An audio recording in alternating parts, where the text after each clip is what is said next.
The Prophet by Kahlil Gibran, illustrated with 12 drawings by the author. Read by Adam Hannon. Originally published by Alfred A. Knopf Incorporated, copyright 1923 by Kahlil Gibran. This recording is a production of the Master Key Society. Copyright 2021, Master Key Society. Almustafa, the chosen and the beloved, who was a dawn unto his own day, had waited 12 years in the city of Orphalese for his ship that was to return and bear him back to the isle of his birth.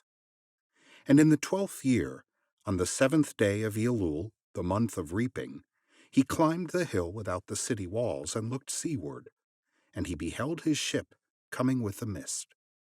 Then the gates of his heart were flung open, and his joy flew far over the sea. And he closed his eyes and prayed in the silences of his soul. But as he descended the hill, a sadness came upon him, and he thought in his heart, "How shall I go in peace and without sorrow? Nay, not without a wound in the spirit shall I leave this city. Long were the days of pain I have spent within its walls, and long were the nights of aloneness. And who can depart from his pain and his aloneness without regret? Too many fragments of the spirit have I scattered in these streets, and too many are the children of my longing that walk naked among these hills, and I cannot withdraw from them without a burden and an ache. It is not a garment I cast off this day, but a skin that I tear with my own hands. Nor is it a thought I leave behind me, but a heart made sweet with hunger and with thirst. Yet I cannot tarry longer. The sea that calls all things unto her calls me, and I must embark. For to stay, though the hours burn in the night, is to freeze and crystallize and be bound in a mold. Fain would I take with me all that is here, but how shall I? A voice cannot carry the tongue and the lips that gave it wings. Alone must it seek the ether, and alone and without his nest shall the eagle fly across the sun. Now, when he reached the foot of the hill, he turned again towards the sea, and he saw his ship approaching the harbor, and upon her prow the mariners, the men of his own land. And his soul cried out to them, and he said, "Sons of my ancient mother, you riders of the tides, how often have you sailed in my dreams? And now you come in my awakening, which is my deeper dream. Ready am I to go, and my eagerness with sails full set awaits the wind. Only another breath will I breathe in this still air, only another loving look cast backward, and then I shall stand among you, a seafarer among seafarers.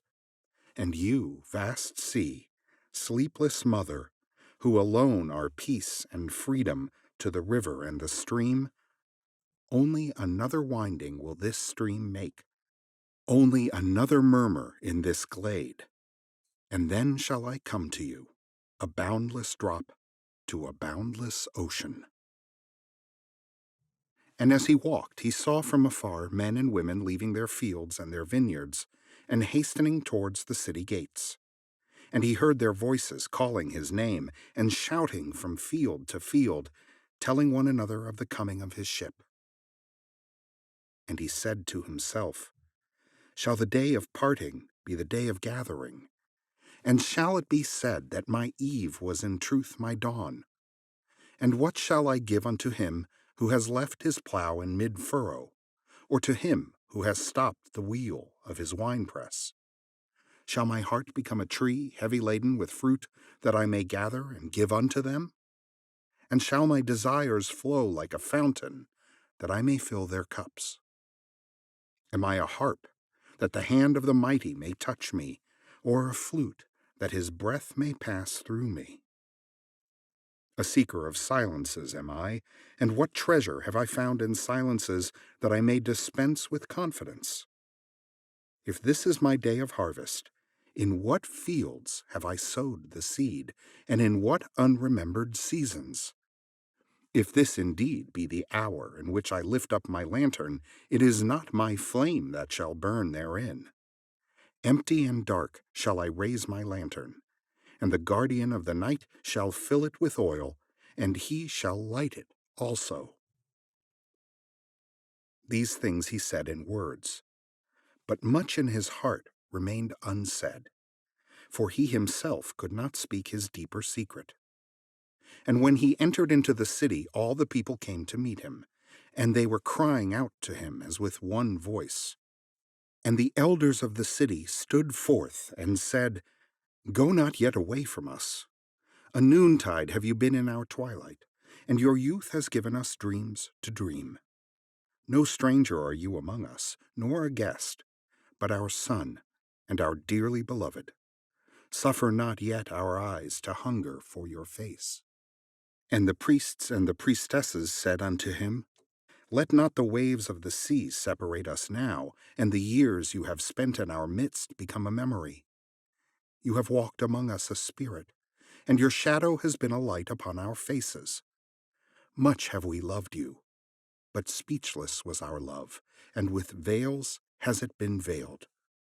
Yet now it cries aloud unto you, and would stand revealed before you.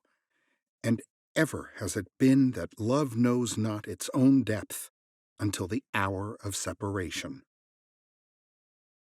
And others came also and entreated him, but he answered them not. He only bent his head, and those who stood near saw his tears falling upon his breast. And he and the people proceeded towards the great square before the temple. And there came out of the sanctuary a woman whose name was Almitra, and she was a seeress. And he looked upon her with exceeding tenderness, for it was she who had first sought and believed in him, when he had been but a day in their city. And she hailed him, saying, Prophet of God, in quest of the uttermost, long have you searched the distances for your ship. And now your ship has come, and you must needs go. Deep is your longing for the land of your memories, and the dwelling place of your greater desires, and our love would not bind you, nor our needs hold you. Yet this we ask ere you leave us, that you speak to us, and give us of your truth. And we will give it unto our children, and they unto their children, and it shall not perish. In your aloneness you have watched with our days, and in your wakefulness you have listened to the weeping and the laughter of our sleep. Now therefore disclose us to ourselves, and tell us all that has been shown you of that which is between birth and death. And he answered, People of Orphalese, of what can I speak, save of that which is even now moving within your souls? Then said Almitra, Speak to us of love. And he raised his head, and looked upon the people, and there fell a stillness upon them. And with a great voice he said, When love beckons to you, follow him, though his ways are hard and steep. And when his wings enfold you, yield to him, though the sword hidden among his pinions may wound you. And when he speaks to you, believe in him, though his voice may shatter your dreams, as the north wind lays waste the garden. For even as love crowns you, so shall he crucify you. Even as he is for your growth, so is he for your pruning. Even as he ascends to your height and caresses your tenderest branches that quiver in the sun, so shall he descend to your roots and shake them in their clinging to the earth. Like sheaves of corn he gathers you unto himself. He threshes you to make you naked. He sifts you to free you from your husks. He grinds you to whiteness. He kneads you until you are pliant. And then he assigns you to his sacred fire, that you may become sacred bread for God's sacred feast. All these things shall love do unto you, that you may know the secrets of your heart, and in that knowledge become a fragment of life's heart.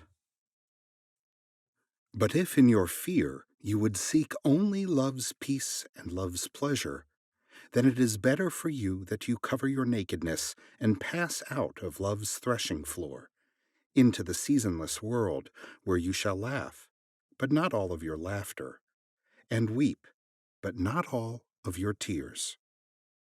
Love gives naught but itself, and takes naught but from itself. Love possesses not, nor would it be possessed, for love is sufficient unto love. When you love, you should not say, God is in my heart, but rather, I am in the heart of God. And think not you can direct the course of love, for love, if it finds you worthy, directs your course. Love has no other desire but to fulfill itself. But if you love and must needs have desires, let these be your desires: to melt and be like a running brook that sings its melody to the night, to know the pain of too much tenderness, to be wounded by your own understanding of love, and to bleed willingly and joyfully, to wake at dawn with a winged heart and give thanks for another day of loving, to rest at the noon hour and meditate love's ecstasy, to return home at eventide with gratitude, and then to sleep with a prayer for the beloved in your heart and a song of praise upon your lips. Then Almitra spoke again and said, And what of marriage, master? And he answered, saying, You were born together, and together you shall be forevermore. You shall be together when the white wings of death scatter your days. Aye, you shall be together even in the silent memory of God. But let there be spaces in your togetherness, and let the winds of the heavens dance between you. Love one another, but make not a bond of love. Let it rather be a moving sea between the shores of your souls. Fill each other's cup, but drink not from one cup. Give one another of your bread, but eat not from the same loaf. Sing and dance together, and be joyous, but let each one of you be alone. Even as the strings of a lute are alone, though they quiver with the same music. Give your hearts, but not into each other's keeping, for only the hand of life can contain your hearts. And stand together, yet not too near together, for the pillars of the temple stand apart, and the oak tree and the cypress grow not in each other's shadow. And a woman who held a babe against her bosom said, Speak to us of children. And he said, Your children are not your children. They are the sons and daughters of life's longing for itself. They come through you, but not from you. And though they are with you, yet they belong not to you. You may give them your love, but not your thoughts, for they have their own thoughts. You may house their bodies, but not their souls, for their souls dwell in the house of tomorrow, which you cannot visit, not even in your dreams. You may strive to be like them, but seek not to make them like you, for life goes not backward, nor tarries with yesterday. You are the bows from which your children, as living arrows, are sent forth. The archer sees the mark upon the path of the infinite, and he bends you with his might, that his arrows may go swift and far. Let your bending in the archer's hand be for gladness, for even as he loves the arrow that flies, so he loves also the bow that is stable. Then said a rich man, Speak to us of giving. And he answered, You give but little when you give of your possessions. It is when you give of yourself that you truly give. For what are your possessions but things you keep and guard for fear you may need them tomorrow? And tomorrow, What shall tomorrow bring to the overprudent dog, burying bones in the trackless sand as he follows the pilgrims to the holy city? And what is fear of need but need itself? Is not dread of thirst when your well is full the thirst that is unquenchable? There are those who give little of the much which they have, and they give it for recognition, and their hidden desire makes their gifts unwholesome. And there are those who have little and give it all. These are the believers in life and the bounty of life, and their coffer is never empty. There are those who give with joy, and that joy is their reward. And there are those who give with pain, and that pain is their baptism. And there are those who give and know not pain in giving, nor do they seek joy, nor give with mindfulness of virtue.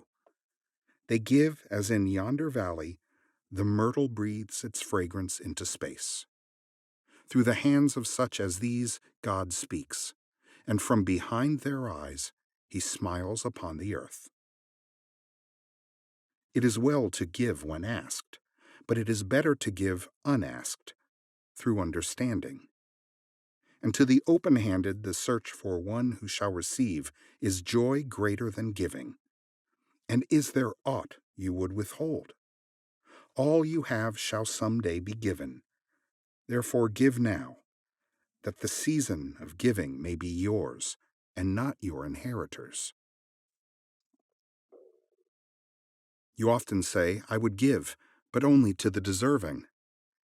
The trees in your orchard say not so, nor the flocks in your pasture.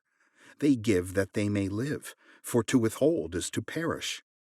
Surely he who is worthy to receive his days and his nights is worthy of all else from you. And he who has deserved to drink from the ocean of life deserves to fill his cup from your little stream. And what desert greater shall there be than that which lies in the courage and the confidence, nay, the charity of receiving? And who are you, that men should rend their bosom and unveil their pride, that you may see their worth naked and their pride unabashed? See first that you yourself deserve to be a giver and an instrument of giving. For in truth it is life that gives unto life, while you, who deem yourself a giver, are but a witness. And you receivers, and you are all receivers, assume no weight of gratitude, lest you lay a yoke upon yourself and upon him who gives. Rather rise together with the giver on his gifts as on wings. For to be over-mindful of your debt is to doubt his generosity, who has the free-hearted earth for mother and God for father. Then an old man, a keeper of an inn, said, Speak to us of eating and drinking. And he said, Would that you could live on the fragrance of the earth, and like an air plant be sustained by the light. But since you must kill to eat, and rob the newly born of its mother's milk to quench your thirst, let it then be an act of worship. And let your board stand an altar on which the pure and the innocent of forest and plain are sacrificed for that which is purer and still more innocent in man. When you kill a beast, say to him in your heart, By the same power that slays you, I too am slain, and I too shall be consumed, for the law that delivered you into my hand shall deliver me into a mightier hand. Your blood and my blood is naught but the sap that feeds the tree of heaven. And when you crush an apple with your teeth, say to it in your heart, Your seeds shall live in my body, and the buds of your tomorrow shall blossom in my heart. And your fragrance shall be my breath, and together we shall rejoice through all the seasons. And in the autumn, when you gather the grapes of your vineyards for the winepress, say in your heart, I too am a vineyard, and my fruit shall be gathered for the winepress, and like new wine I shall be kept in eternal vessels. And in winter, when you draw the wine, let there be in your heart a song for each cup, and let there be in the song a remembrance for the autumn days, and for the vineyard, and for the winepress." Then a plowman said, "Speak to us of work." And he answered, saying, "You work that you may keep pace with the earth and the soul of the earth. For to be idle is to become a stranger unto the seasons, and to step out of life's procession that marches in majesty and proud submission towards the infinite. When you work, you are a flute, through whose heart the whispering of the hours turns to music. Which of you would be a reed, dumb and silent, when all else sings together in unison? Always you have been told that work is a curse, and labor a misfortune. But I say to you that when you work, you fulfill a part of earth's furthest dream, assigned to you when that dream was born. And in keeping yourself with labor, you are in truth loving life. And to love life through labor is to be intimate with life's inmost secret. But if you, in your pain, call birth an affliction, and the support of the flesh a curse written upon your brow, then I answer that naught but the sweat of your brow shall wash away that which is written. You have been told also that life is darkness, and in your weariness you echo what was said by the weary. And I say that life is indeed darkness, save when there is urge, and all urge is blind, save when there is knowledge, and all knowledge is vain, save when there is work, and all work is empty, save when there is love. And when you work with love, you bind yourself and to one another, and to God. And what is it to work with love? It is to weave the cloth with threads drawn from your heart, even as if your beloved were to wear that cloth. It is to build a house with affection, even as if your beloved were to dwell in that house. It is to sow seeds with tenderness and reap the harvest with joy, even as if your beloved were to eat the fruit. It is to charge all things you fashion with a breath of your own spirit, and to know that all the blessed dead are standing about you and watching. Often have I heard you say, as if speaking in sleep, "He who works in marble and finds the shape of his own soul in the stone is nobler than he who plows the soil.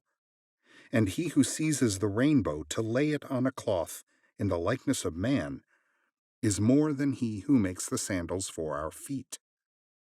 But I say, not in sleep, but in the overwakefulness of noontide, that the wind speaks not more sweetly to the giant oaks than to the least of all the blades of grass. And he alone is great, who turns the voice of the wind into a song made sweeter by his own loving." Work is love made visible. And if you cannot work with love, but only with distaste, it is better that you should leave your work and sit at the gate of the temple and take alms of those who work with joy. For if you bake bread with indifference, you bake a bitter bread that feeds but half man's hunger. And if you grudge the crushing of the grapes, your grudge distills a poison in the wine. And if you sing, though as angels, and love not the singing, you muffle man's ears to the voices of the day and the voices of the night. Then a woman said, "Speak to us of joy and sorrow." And he answered, "Your joy is your sorrow unmasked. And the selfsame well from which your laughter rises was oftentimes filled with your tears. And how else can it be? The deeper that sorrow carves into your being, the more joy you can contain. Is not the cup that holds your wine the very cup that was burned in the potter's oven? And is not the lute that soothes your spirit the very wood that was hollowed with knives? When you are joyous, look deep into your heart, and you shall find it is only that which has given you sorrow that is giving you joy. When you are sorrowful, look again in your heart, and you shall see that in truth You are weeping for that which has been your delight. Some of you say, joy is greater than sorrow, and others say, nay, sorrow is the greater. But I say unto you, they are inseparable. Together they come, and when one sits alone with you at your board, remember that the other is asleep upon your bed. Verily, you are suspended like scales between your sorrow and your joy. Only when you are empty are you at standstill and balanced. When the treasure keeper lifts you to weigh his gold and his silver, needs must your joy or your sorrow rise or fall. Then a mason came forth and said, Speak to us of houses. And he answered and said, Build of your imaginings a bower in the wilderness, ere you build a house within the city walls. For even as you have homecomings in your twilight, so has the wanderer in you, the ever distant and alone. Your house is your larger body. It grows in the sun and sleeps in the stillness of the night, and it is not dreamless. Does not your house dream? And dreaming, leave the city for grove or hilltop? Would that I could gather your houses into my hand, and like a sower scatter them in forest and meadow. Would the valleys were your streets, and the green paths your alleys, that you might seek one another through vineyards, and come with the fragrance of the earth in your garments. But these things are not yet to be. In their fear your forefathers gathered you too near together, and that fear shall endure a little longer. A little longer shall your city walls separate your hearths from your fields. And tell me, people of Orphalese, what have you in these houses? And what is it you guard with fastened doors? Have you peace, the quiet urge that reveals your power? Have you remembrances, the glimmering arches that span the summits of the mind? Have you beauty that leads the heart from things fashioned of wood and stone to the holy mountain? Tell me, have you these in your houses? Or have you only comfort and the lust for comfort, that stealthy thing that enters the house a guest, and then becomes a host, and then a master? Aye, and it becomes a tamer, and with hook and scourge makes puppets of your larger desires. Though its hands are silken, its heart is of iron. It lulls you to sleep only to stand by your bed and jeer at the dignity of the flesh. It makes mock of your sound senses, and lays them in thistledown like fragile vessels. Verily, the lust for comfort murders the passion of the soul, and then walks grinning in the funeral. But you, children of space, you restless and rest, you shall not be trapped nor tamed. Your house shall be not an anchor, but a mast. It shall not be a glistening film that covers a wound, but an eyelid that guards the eye. You shall not fold your wings that you may pass through doors, nor bend your heads that they strike not against a ceiling, nor fear to breathe, lest walls should crack and fall down. You shall not dwell in tombs made by the dead for the living, and though of magnificence and splendor, your house shall not hold your secret, nor shelter your longing.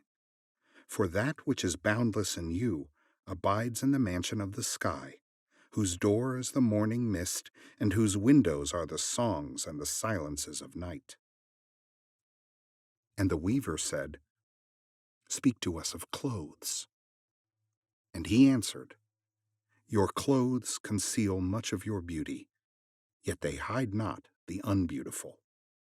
And though you seek in garments the freedom of privacy, you may find in them a harness and a chain. Would that you could meet the sun and the wind with more of your skin and less of your raiment, for the breath of life is in the sunlight, and the hand of life is in the wind.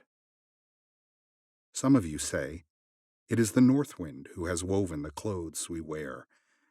And I say, Aye, it was the north wind, but shame was his loom, and the softening of the sinews was his thread, And when his work was done, he laughed in the forest. Forget not that modesty is for a shield against the eye of the unclean. And when the unclean shall be no more, what were modesty but a fetter and a fouling of the mind? And forget not that the earth delights to feel your bare feet, and the winds long to play with your hair. And a merchant said, Speak to us of buying and selling. And he answered and said, To you the earth yields her fruit, and you shall not want if you but know how to fill your hands. It is in exchanging the gifts of the earth that you shall find abundance and be satisfied. Yet unless the exchange be in love and kindly justice, it will but lead some to greed and others to hunger. When in the marketplace you toilers of the sea and fields and vineyards meet the weavers and the potters and the gatherers of spices, invoke then the master spirit of the earth to come into your midst and sanctify the scales and the reckoning that weighs value against value. And suffer not the barren-handed to take part in your transactions, who would sell their words for your labor. To such men you should say, Come with us to the field, or go with our brothers to the sea and cast your net. For the land and the sea shall be bountiful to you, even as to us. And if there come the singers and the dancers and the flute players, buy of their gifts also. For they too are gatherers of fruit and frankincense, and that which they bring, though fashioned of dreams, is raiment and food for your soul. And before you leave the marketplace, see that no one has gone his way with empty hands. For the master spirit of the earth shall not sleep peacefully upon the wind, till the needs of the least of you are satisfied. Then one of the judges of the city stood forth and said, Speak to us of crime and punishment. And he answered, saying, It is when your spirit goes wandering upon the wind, that you, alone and unguarded, commit a wrong unto others, and therefore unto yourself. And for that wrong committed, must you knock and wait a while unheeded at the gate of the blessed. Like the ocean is your God-self, it remains forever undefiled. And like the ether, it lifts but the winged. Even like the sun is your God-self. It knows not the ways of the mole, nor seeks it the holes of the serpent. But your God-self dwells not alone in your being. Much in you is still man, and much in you is not yet man, but a shapeless pygmy that walks asleep in the mist, searching for its own awakening. And of the man in you would I now speak. For it is he, and not your God-self nor the pygmy in the mist, that knows crime and the punishment of crime. Oftentimes have I heard you speak of one who commits a wrong, as though he were not one of you, but a stranger unto you and an intruder upon your world. But I say that even as the holy and the righteous cannot rise beyond the highest which is in each one of you, so the wicked and the weak cannot fall lower than the lowest, which is in you also. And as a single leaf turns not yellow but with the silent knowledge of the whole tree, so the wrongdoer cannot do wrong without the hidden will of you all. Like a procession, you walk together towards your God-self. You are the way and the wayfarers. And when one of you falls down, he falls for those behind him, a caution against the stumbling stone. Aye, and he falls for those ahead of him, who, though faster and surer of foot, yet removed not the stumbling stone. And this also, though the word lie heavy upon your hearts. The murdered is not unaccountable for his own murder, and the robbed is not blameless in being robbed. The righteous is not innocent of the deeds of the wicked, and the white-handed is not clean in the doings of the felon. Yea, the guilty is oftentimes the victim of the injured, and still more often the condemned is the burden-bearer for the guiltless and unblamed. You cannot separate the just from the unjust, and the good from the wicked, for they stand together before the face of the sun, even as the black thread and the white are woven together. And when the black thread breaks, the weaver shall look into the whole cloth, and he shall examine the loom also. If any of you would bring to judgment the unfaithful wife, let him also weigh the heart of her husband in scales, and measure his soul with measurements. And let him who would lash the offender look unto the spirit of the offended. And if any of you would punish in the name of righteousness, and lay the axe unto the evil tree, let him see to its roots. And verily, he will find the roots of the good and the bad, the fruitful and the fruitless, all entwined together in the silent heart of the earth. And you judges who would be just, what judgment pronounce you upon him who, though honest in the flesh, yet is a thief in spirit? What penalty lay you upon him who slays in the flesh, yet is himself slain in the spirit?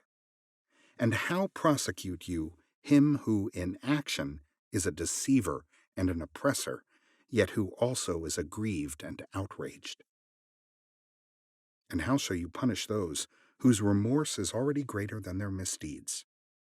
Is not remorse the justice which is administered by that very law which you would fain serve?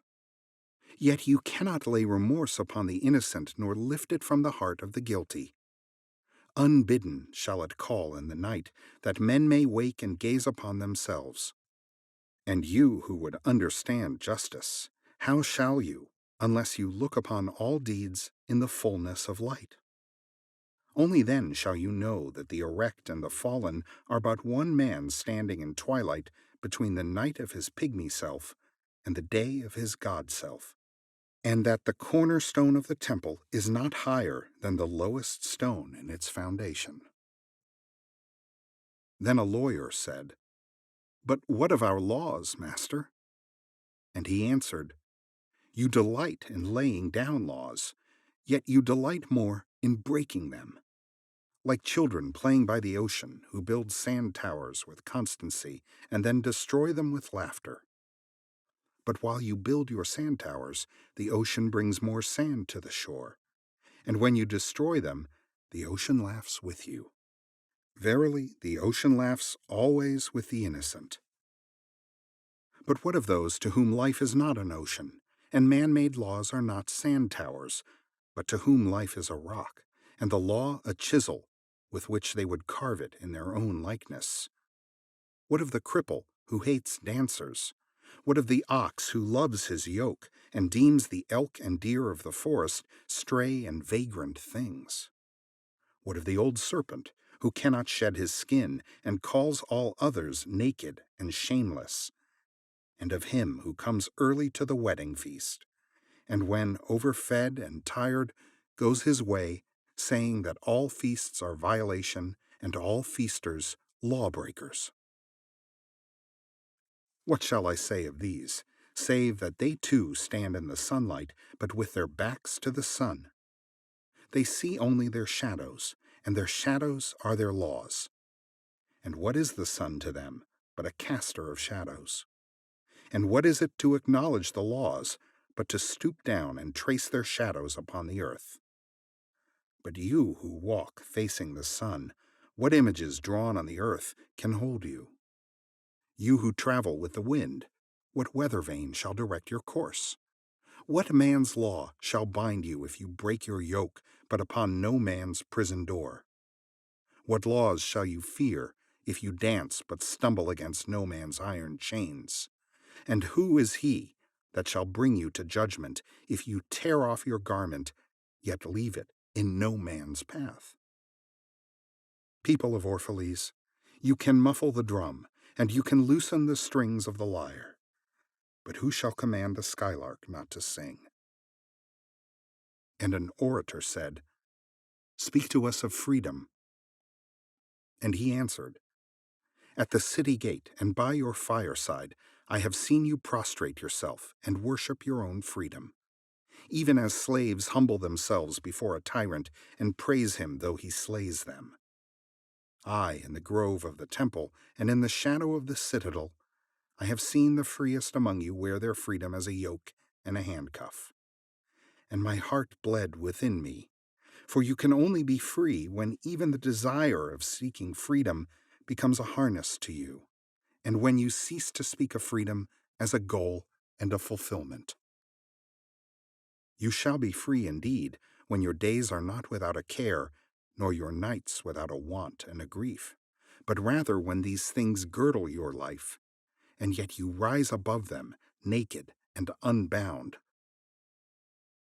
And how shall you rise beyond your days and nights unless you break the chains which you at the dawn of your understanding have fastened around your noon hour? In truth, that which you call freedom is the strongest of these chains, though its links glitter in the sun and dazzle your eyes. And what is it but fragments of your own self you would discard, that you may become free? If it is an unjust law you would abolish, that law was written with your own hand upon your own forehead. You cannot erase it by burning your law books, nor by washing the foreheads of your judges, though you pour the sea upon them. And if it is a despot you would dethrone, see first that his throne erected within you is destroyed. For how can a tyrant rule the free and the proud, but for a tyranny in their own freedom, and a shame in their own pride? And if it is a care you would cast off, that cart has been chosen by you, rather than imposed upon you. And if it is a fear you would dispel, the seat of that fear is in your heart, and not in the hand of the feared. Verily, all things move within your being in constant half-embrace, the desired and the dreaded, the repugnant and the cherished, the pursued and that which you would escape. These things move within you as lights and shadows in pairs that cling, and when the shadow fades and is no more, the light that lingers becomes a shadow to another light. And thus your freedom, when it loses its fetters, becomes itself the fetter of a greater freedom. And the priestess spoke again, and said, Speak to us of reason and passion. And he answered, saying, Your soul is oftentimes a battlefield, upon which your reason and your judgment wage war against your passion and your appetite. Would that I could be the peacemaker in your soul, that I might turn the discord and the rivalry of your elements into oneness and melody. But how shall I, unless you yourselves be also the peacemakers, nay, the lovers of all your elements? Your reason and your passion are the rudder and the sails of your seafaring soul. If either your sails or your rudder be broken, you can but toss and drift, or else be held at a standstill in mid-seas. For reason, ruling alone, is a force confining, and passion, unattended, is a flame that burns to its own destruction. Therefore let your soul exalt your reason to the height of passion, that it may sing, and let it direct your passion with reason, that your passion may live through its own daily resurrection, and like the phoenix, rise above its own ashes. I would have you consider your judgment and your appetite, even as you would two loved guests in your house. Surely you would not honor one guest above the other, for he who is more mindful of one loses the love and the faith of both. Among the hills, when you sit in the cool shade of the white poplars, sharing the peace and serenity of distant fields and meadows, then let your heart say in silence, God rests in reason. And when the storm comes, and the mighty wind shakes the forest, and thunder and lightning proclaim the majesty of the sky, then let your heart say in awe, God moves in passion. And since you are a breath in God's sphere, and a leaf in God's forest, you too should rest in reason, and move in passion. And a woman spoke, saying, Tell us of pain. And he said, Your pain is the breaking of the shell that encloses your understanding. Even as the stone of the fruit must break, that its heart may stand in the sun, so must you know pain. And could you keep your heart in wonder at the daily miracles of your life, your pain would not seem less wondrous than your joy. And you would accept the seasons of your heart, even as you have always accepted the seasons that pass over your fields. And you would watch with serenity through the winters of your grief. Much of your pain is self-chosen. It is the bitter potion by which the physician within you heals your sick self. Therefore trust the physician, and drink his remedy in silence and tranquility. For his hand, though heavy and hard, is guided by the tender hand of the unseen, and the cup he brings, though it burn your lips, has been fashioned of the clay which the potter has moistened with his own sacred tears. And a man said, "Speak to us of self-knowledge." And he answered, saying, "Your hearts know in silence the secrets of the days and the nights. But your ears thirst for the sound of your heart's knowledge. You would know in words that which you have always known in thought. You would touch with your fingers the naked body of your dreams. And it is well you should. The hidden wellspring of your soul must needs rise and run murmuring to the sea, and the treasure of your infinite depths would be revealed to your eyes. But let there be no scales to weigh your unknown treasure, and seek not the depths of your knowledge with staff or sounding line, for self is a sea boundless and measureless. Say not, "I have found the truth," but rather, "I have found a truth." Say not, "I have found the path of the soul." Say rather, "I have met the soul walking upon my path." For the soul walks upon all paths. The soul walks not upon a line, neither does it grow like a reed. The soul unfolds itself like a lotus of countless petals.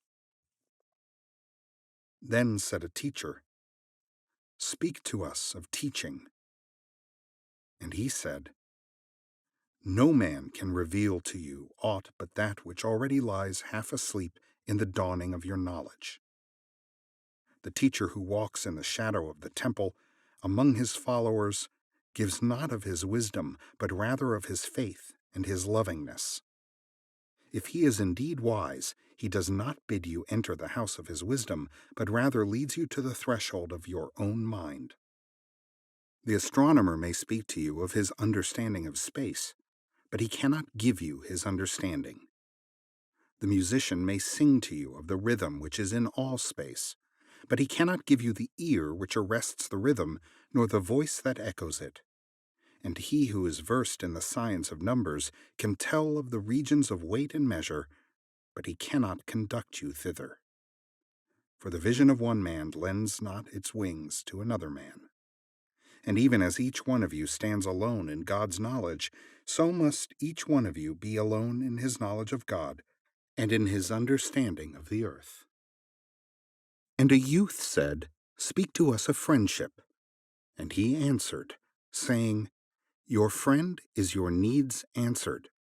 He is your field which you sow with love and reap with thanksgiving. And he is your board and your fireside. For you come to him with your hunger, and you seek him for peace. When your friend speaks his mind, you fear not the nay in your own mind, nor do you withhold the I. And when he is silent, your heart ceases not to listen to his heart. For without words, in friendship, all thoughts, all desires, all expectations are born and shared with joy that is unacclaimed. When you part from your friend, you grieve not, for that which you love most in him may be clearer in his absence, as the mountain to the climber is clearer from the plain. And let there be no purpose in friendship save the deepening of the spirit. For love that seeks aught but the disclosure of its own mystery is not love, but a net cast forth, and only the unprofitable is caught. And let your best be for your friend. If he must know the ebb of your tide, let him know its flood also. For what is your friend that you should seek him with hours to kill? Seek him always with hours to live, for it is his to fill your need, but not your emptiness. and in the sweetness of friendship, let there be laughter and sharing of pleasures. For in the dew of little things the heart finds its morning and is refreshed. And then a scholar said, "Speak of talking." And he answered, saying, "You talk when you cease to be at peace with your thoughts. And when you can no longer dwell in the solitude of your heart, you live in your lips, and sound is a diversion and a pastime. And in much of your talking, thinking is half murdered. For thought is a bird of space, that in a cage of words may indeed unfold its wings, but cannot fly. There are those among you who seek the talkative through fear of being alone. The silence of aloneness reveals to their eyes their naked selves, and they would escape. And there are those who talk, and without knowledge or forethought reveal a truth which they themselves do not understand. And there are those who have the truth within them, but they tell it not in words. In the bosom of such as these the Spirit dwells in rhythmic silence. When you meet your friend on the roadside or in the marketplace, let the Spirit in you move your lips and direct your tongue. Let the voice within your voice speak to the ear of his ear. For his soul will keep the truth of your heart as the taste of the wine is remembered, when the color is forgotten and the vessel is no more. And an astronomer said, "Master, what of time?" And he answered, "You would measure time, the measureless and the immeasurable. You would adjust your conduct and even direct the course of your spirit according to hours and seasons. Of time you would make a stream upon whose bank you would sit and watch its flowing. Yet the timeless in you is aware of life's timelessness, and knows that yesterday is but today's memory, and tomorrow is today's dream, and that that which sings and contemplates in you is still dwelling within the bounds of that first moment which scattered the stars into space. Who among you does not feel that his power to love is boundless?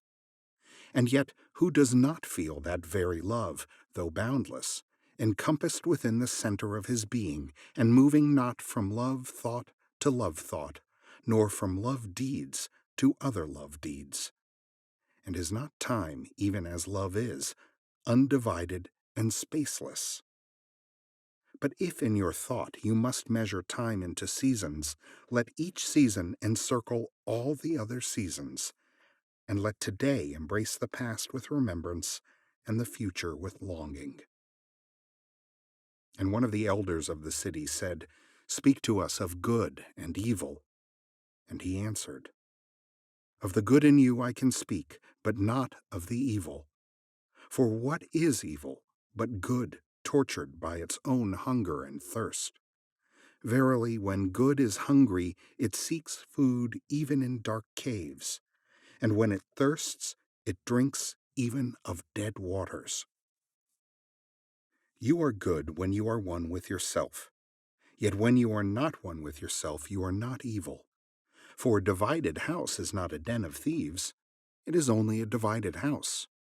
And a ship without rudder may wander aimlessly among perilous isles, yet sink not to the bottom. You are good when you strive to give of yourself. Yet you are not evil when you seek gain for yourself. For when you strive for gain, you are but a root that clings to the earth and sucks at her breast. Surely the fruit cannot say to the root, "Be like me, ripe and full and ever giving of your abundance." For to the fruit giving is a need, as receiving is a need to the root. You are good when you are fully awake in your speech. Yet you are not evil when you sleep while your tongue staggers without purpose. And even stumbling speech may strengthen a weak tongue. You are good when you walk to your goal firmly and with bold steps, yet you are not evil when you go thither limping. Even those who limp go not backward. But you who are strong and swift, see that you do not limp before the lame, deeming it kindness. You are good in countless ways, and you are not evil when you are not good. You are only loitering and sluggard. Pity that the stags cannot teach swiftness to the turtles. In your longing for your giant self lies your goodness, and that longing is in all of you. But in some of you that longing is a torrent, rushing with might to the sea, carrying the secrets of the hillsides and the songs of the forest. And in others, it is a flat stream that loses itself in angles and bends and lingers before it reaches the shore. But let not him who longs much say to him who longs little, "Wherefore are you slow and halting?" For the truly good ask not the naked, "Where is your garment?" nor the houseless, "What has befallen your house?" Then a priestess said, "Speak to us of prayer." And he answered, saying, "You pray in your distress and in your need. Would that you might pray also in the fullness of your joy and in your days of abundance. For what is prayer but the expansion of yourself into the living ether? And if it is for your comfort to pour your darkness into space, it is also for your delight to pour forth the dawning of your heart. And if you cannot but weep when your soul summons you to prayer, she should spur you again and yet again, though weeping, until you shall come laughing. When you pray, you rise to meet in the air those who are praying at that very hour, and whom, save in prayer, you may not meet. Therefore, let your visit to that temple invisible be for naught but ecstasy and sweet communion. For if you should enter the temple for no other purpose than asking, you shall not receive. And if you should enter into it to humble yourself, you shall not be lifted. Or even if you should enter into it to beg for the good of others, you shall not be heard. It is enough that you enter the temple invisible. I cannot teach you how to pray in words. God listens not to your words, save when He Himself utters them through your lips. And I cannot teach you the prayer of the seas and the forests and the mountains. But you who are born of the mountains and the forests and the seas can find their prayer in your heart, and if you but listen in the stillness of the night, you shall hear them saying in silence, "Our God, who art our winged self, it is thy will in us that willeth. It is thy desire in us that desireth. It is thy urge in us that would turn our nights which are thine into days which are thine also. We cannot ask thee for aught, for thou knowest our needs before they are born in us. Thou art our need, and in giving us more of thyself, thou givest us all." Then a hermit who visited the city once a year came forth and said, "Speak to us of pleasure." And he answered, saying, "Pleasure is a freedom song, but it is not freedom. It is the blossoming of your desires, but it is not their fruit. It is a depth calling unto a height, but it is not the deep nor the high. It is the caged taking wing, but it is not space encompassed. Aye, in very truth, pleasure is a freedom song, and I fain would have you sing it with fullness of heart, yet I would not have you lose your hearts in the singing. Some of your youth seek pleasure as if it were all, and they are judged and rebuked. I would not judge nor rebuke them, I would have them seek. For they shall find pleasure, but not her alone. 7 are her sisters, and the least of them is more beautiful than pleasure. Have you not heard of the man who was digging in the earth for roots and found a treasure? And some of your elders remember pleasures with regret, like wrongs committed in drunkenness. But regret is the beclouding of the mind and not its chastisement. They should remember their pleasures with gratitude, as they would the harvest of a summer. Yet if it comforts them to regret, let them be comforted. And there are among you those who are neither young to seek nor old to remember, and in their fear of seeking and remembering they shun all pleasures, lest they neglect the spirit or offend against it. but even in their foregoing is their pleasure, and thus they too find a treasure, though they dig for roots with quivering hands. But tell me, who is he that can offend the spirit? Shall the nightingale offend the stillness of the night, or the firefly the stars? And shall your flame or your smoke burden the wind? Think you the spirit is a still pool, which you can trouble with a staff? Oftentimes, in denying yourself pleasure, you do but store the desire in the recesses of your being. Who knows but that which seems omitted today waits for tomorrow? Even your body knows its heritage and its rightful need, and will not be deceived. And your body is the harp of your soul, and it is yours to bring forth sweet music from it or confused sounds. And now you ask in your heart, how shall we distinguish that which is good in pleasure from that which is not good? Go to your fields and your gardens, and you shall learn that it is the pleasure of the bee to gather honey of the flower, but it is also the pleasure of the flower to yield its honey to the bee. For to the bee a flower is a fountain of life, and to the flower a bee is a messenger of love. And to both, bee and flower, the giving and the receiving of pleasure is a need and an ecstasy. People of Orphalese, be in your pleasures like the flowers and the bees.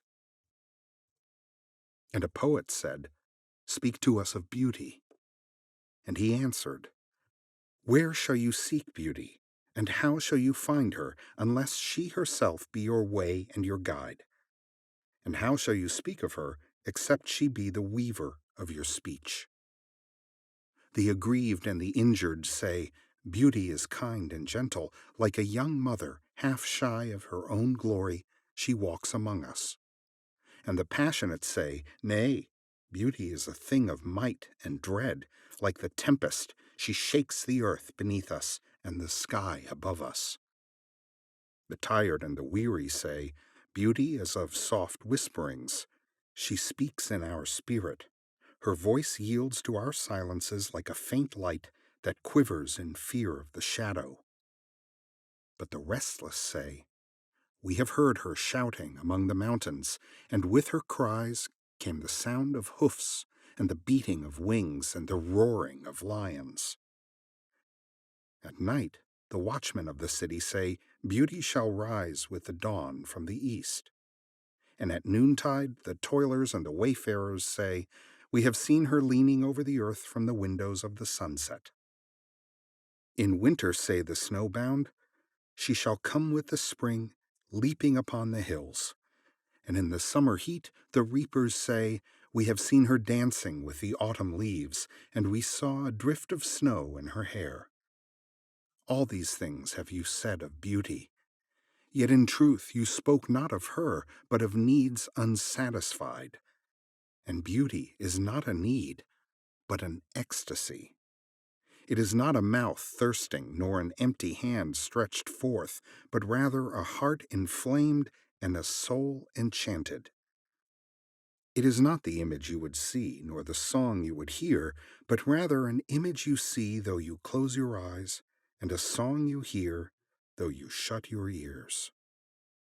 It is not the sap within the furrowed bark, nor a wing attached to a claw, but rather a garden forever in bloom, and a flock of angels forever in flight. People of Orphalese, beauty is life when life unveils her holy face. But you are life, and you are the veil. Beauty is eternity gazing at itself in a mirror. But you are eternity, and you are the mirror. And an old priest said, speak to us of religion. And he said, have I spoken this day of aught else? Is not religion all deeds and all reflection, and that which is neither deed nor reflection, but a wonder and a surprise ever springing in the soul, even while the hands hew the stone or tend the loom? Who can separate his faith from his actions, or his belief from his occupations? Who can spread his hours before him, saying, this for God, and this for myself, this for my soul, and this other for my body? All your hours are wings that beat through space from self to self. He who wears his morality, but as his best garment, were better naked. The wind and the sun will tear no holes in his skin, and he who defines his conduct by ethics imprisons his songbird in a cage. The freest song comes not through bars and wires, and he to whom worshipping is a window, to open but also to shut, has not yet visited the house of his soul, whose windows are from dawn to dawn. Your daily life is your temple and your religion. Whenever you enter into it, take with you your all. Take the plow and the forge and the mallet and the lute, the things you have fashioned in necessity or for delight, for in reverie you cannot rise above your achievements nor fall lower than your failures. And take with you all men, for in adoration you cannot fly higher than their hopes, nor humble yourself lower than their despair. And if you would know God, be not, therefore, a solver of riddles. Rather look about you, and you shall see him playing with your children. And look into space. You shall see him walking in the cloud, outstretching his arms in the lightning, and descending in rain. You shall see him smiling in flowers, then rising and waving his hands in trees. Then Almitra spoke, saying, we would ask now of death. And he said, you would know the secret of death. But how shall you find it, unless you seek it in the heart of life? The owl whose night-bound eyes are blind unto the day cannot unveil the mystery of light. If you would indeed behold the spirit of death, open your heart wide unto the body of life. For life and death are one, even as the river and the sea are one. In the depth of your hopes and desires lies your silent knowledge of the beyond. And like seeds dreaming beneath the snow, your heart dreams of spring. Trust the dreams, for in them is hidden the gate to eternity. Your fear of death is but the trembling of the shepherd when he stands before the king whose hand is to be laid upon him in honor. Is the shepherd not joyful beneath his trembling, that he shall wear the mark of the king? Yet is he not more mindful of his trembling? For what is it to die, but to stand naked in the wind and to melt into the sun? And what is it to cease breathing, but to free the breath from its restless tides, that it may rise and expand and seek God unencumbered? Only when you drink from the river of silence shall you indeed sing, and when you have reached the mountaintop, then you shall begin to climb. And when the earth shall claim your limbs, then shall you truly dance. And now it was evening. And Almitra the seeress said, blessed be this day and this place and your spirit that has spoken. And he answered, was it I who spoke? Was I not also a listener? Then he descended the steps of the temple, and all the people followed him. And he reached his ship and stood upon the deck. And facing the people again, he raised his voice and said, people of Orphalese, the wind bids me leave you. Less hasty am I than the wind, yet I must go. We wanderers, ever seeking the lonelier way, begin no day where we have ended another day. And no sunrise finds us where sunset left us. Even while the earth sleeps, we travel. We are the seeds of the tenacious plant, and it is in our ripeness and our fullness of heart that we are given to the wind and are scattered. Brief were my days among you, and briefer still the words I have spoken. But should my voice fade in your ears, and my love vanish in your memory, then I will come again, and with a richer heart and lips more yielding to the Spirit will I speak. Yea, I shall return with the tide, and though death may hide me, and the greater silence enfold me, yet again will I seek your understanding, and not in vain will I seek. If aught I have said is truth, that truth shall reveal itself in a clearer voice, and in words more kin to your thoughts.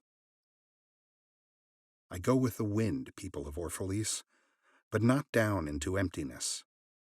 And if this day is not a fulfillment of your needs and my love, then let it be a promise till another day. Man's needs change, but not his love, nor his desire that his love should satisfy his needs. Know, therefore, that from the greater silence I shall return. The mist that drifts away at dawn, leaving but dew in the fields, shall rise and gather into a cloud and then fall down in rain. And not unlike the mist have I been. In the stillness of the night I have walked in your streets, and my spirit has entered your houses, and your heartbeats were in my heart, and your breath was upon my face, and I knew you all. I knew your joy and your pain, and in your sleep your dreams were my dreams. And oftentimes I was among you, a lake among the mountains. I mirrored the summits in you, and the bending slopes, and even the passing flocks of your thoughts and your desires. And to my silence came the laughter of your children in streams, and the longing of your youths in rivers. And when they reached my depth, the streams and the rivers ceased not yet to sing. But sweeter still than laughter, and greater than longing, came to me. It was the boundless in you, the vast man in whom you are all, but cells and sinews, he in whose chant all your singing is but a soundless throbbing. It is in the vast man that you are vast, and in beholding him that I beheld you and loved you. For what distances can love reach that are not in that vast sphere? What visions, what expectations, and what presumptions can outsoar that flight? Like a giant oak tree covered with apple blossoms is the vast man in you. His might binds you to the earth, his fragrance lifts you into space, and in his durability you are deathless. You have been told that, even like a chain, you are as weak as your weakest link. This is but half the truth. You are also as strong as your strongest link. To measure you by your smallest deed is to reckon the power of the ocean by the frailty of its foam. To judge you by your failures is to cast blame upon the seasons for their inconstancy. Aye, you are like an ocean. And though heavy-grounded ships await the tide upon your shores, yet even like an ocean, you cannot hasten your tides. And like the seasons you are also. And though in your winter you deny your spring, yet spring, reposing within you, smiles in her drowsiness and is not offended. Think not I say these things in order that you may say the one to the other, he praised us well, he saw but the good in us. I only speak to you in words of that which you yourselves know in thought. And what is word knowledge but a shadow of wordless knowledge? Your thoughts and my words are waves from a sealed memory that keeps records of our yesterdays and of the ancient days when the earth knew not us nor herself, and of nights when the earth was upwrought with confusion. Wise men have come to you to give you of their wisdom. I came to take of your wisdom. And behold, I have found that which is greater than wisdom. It is a flame spirit in you ever gathering more of itself, while you, heedless of its expansion, bewail the withering of your days. It is life in quest of life in bodies that fear the grave. There are no graves here. These mountains and plains are a cradle and a stepping stone. Whenever you pass by the field where you have laid your ancestors, look well thereupon, and you shall see yourselves and your children dancing hand in hand. Verily, you often make merry without knowing. Others have come to you, to whom, for golden promises made unto your faith, you have given but riches and power and glory. Less than a promise have I given, and yet more generous have you been to me. You have given me my deeper thirsting after life. Surely there is no greater gift to a man than that which turns all his aims into parching lips, and all life into a fountain. And in this lies my honor and my reward, that whenever I come to the fountain to drink, I find the living water itself thirsty, and it drinks me while I drink it. Some of you have deemed me proud and over-shy to receive gifts. Too proud indeed am I to receive wages, but not gifts.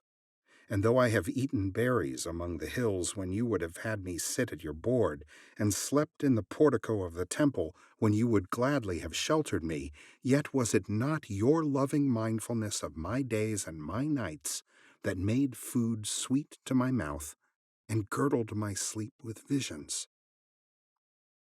For this I bless you most.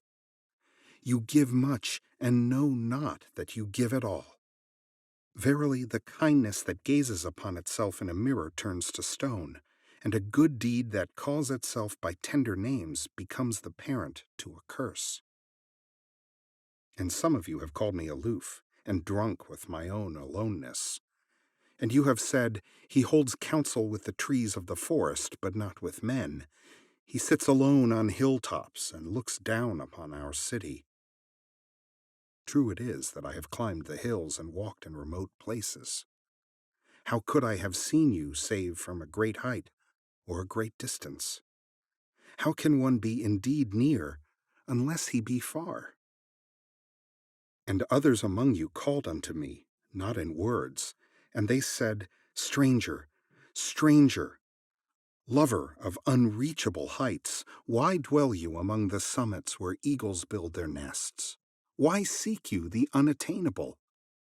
What storms would you trap in your net, and what vaporous birds do you hunt in the sky? Come and be one of us. Descend and appease your hunger with our bread, and quench your thirst with our wine. In the solitude of their souls they said these things. But were their solitude deeper, they would have known that I sought but the secret of your joy and your pain, and I hunted only your larger selves that walk the sky. But the hunter was also the hunted, for many of my arrows left my bow only to seek my own breast. And the flyer was also the creeper, for when my wings were spread in the sun, their shadow upon the earth was a turtle. And I, the believer, was also the doubter. For often have I put my finger in my own wound, that I might have the greater belief in you and the greater knowledge of you. And it is with this belief and this knowledge that I say, you are not enclosed within your bodies, nor confined to houses or fields. That which is you dwells above the mountain and roves with the wind. It is not a thing that crawls into the sun for warmth or digs holes into darkness for safety, but a thing free, a spirit that envelops the earth and moves in the ether. If these be vague words, then seek not to clear them. Vague and nebulous is the beginning of all things, but not their end. And I fain would have you remember me as a beginning. Life and all that lives is conceived in the mist and not in the crystal, and who knows but a crystal is mist and decay? This would I have you remember in remembering me. That which seems most feeble and bewildered in you is the strongest and most determined. Is it not your breath that has erected and hardened the structure of your bones? And is it not a dream which none of you remember having dreamt that builded your city and fashioned all there is in it? Could you but see the tides of that breath, you would cease to see all else, and if you could hear the whispering of the dream, you would hear no other sound. But you do not see, nor do you hear, and it is well. The veil that clouds your eyes shall be lifted by the hands that wove it, and the clay that fills your ears shall be pierced by those fingers that kneaded it. And you shall see, and you shall hear. Yet you shall not deplore having known blindness, nor regret having been deaf. For in that day you shall know the hidden purposes in all things, and you shall bless darkness as you would bless light. After saying these things, he looked about him, and he saw the pilot of his ship standing by the helm, and gazing now at the full sails, and now at the distance. And he said, "Patient, over-patient, is the captain of my ship. The wind blows, and restless are the sails. Even the rudder begs direction. Yet quietly my captain awaits my silence. And these, my mariners, who have heard the choir of the greater sea, they too have heard me patiently. Now they shall wait no longer. I am ready. The stream has reached the sea, and once more the great mother holds her son against her breast. Fare you well, people of Orphalese. This day has ended. It is closing upon us even as the water lily upon its own tomorrow. What was given us here we shall keep, and if it suffices not, then again must we come together, and together stretch our hands unto the giver. Forget not that I shall come back to you. A little while, and my longing shall gather dust and foam for another body. A little while, a moment of rest upon the wind, and another woman shall bear me. Farewell to you, and the youth I have spent with you. It was but yesterday we met in a dream. You have sung to me in my aloneness, and I of your longings have built a tower in the sky. But now our sleep has fled, and our dream is over, and it is no longer dawn. The noontide is upon us, and our half-waking has turned to fuller day, and we must part. If in the twilight of memory we should meet once more, we shall speak again together, and you shall sing to me a deeper song. And if our hands should meet in another dream, we shall build another tower in the sky." So saying, he made a signal to the seamen, and straightway they weighed anchor and cast the ship loose from its moorings, and they moved eastward. And a cry came from the people as from a single heart, and it rose into the dusk and was carried out over the sea like a great trumpeting. Only Almitra was silent, gazing after the ship until it had vanished into the mist. And when all the people were dispersed, she still stood alone upon the sea wall, remembering in her heart his saying, "A little while, a moment of rest upon the wind, and another woman shall bear me."